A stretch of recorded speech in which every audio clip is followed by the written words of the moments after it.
ඉක්මනට ටයිම් එක අපේ ඉතුරු කරගෙන අපිට අපේ වැඩේ කරන්න කියලා තමයි හැම වෙලේම කිව්වේ. ඒ වගේම අපේ ටර්ම් ටෙස්ට් වලට අපේ බය වෙන්න එපා කිව්වා. ඒ ලෙවල් පේපර් ඊට වඩා ගොඩාක් අපේ වෙනස් කියලා කිව්වා. මම ටීඑස් සේනානායක විද්‍යාලයේ කොළඹ පාසලෙන් තමයි ඉගෙන ගත්තේ. ඒ තුනක් තියෙනවා. ඒ සාමර්ථ්‍ය තුනක්.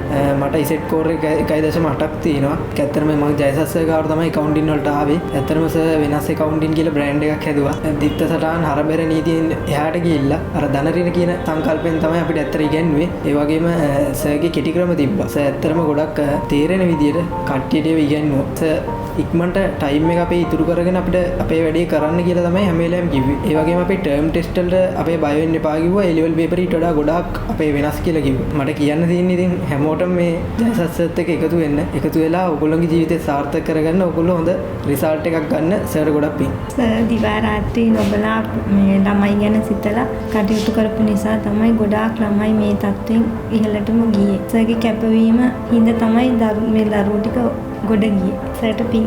මේ ප්‍රතිඵලයට ජයසස් සර් ඇත්තට ගොඩක් මහන්සි වුණා. ඒ වගේම ඉකෝන් උගන්නපු සර්ලා, BS උගන්නපු සර්ලා මේ ඔක්කොම ඒ වගේම දායක වුණා. ඉතින් මට ගොඩක් සතුටුයි.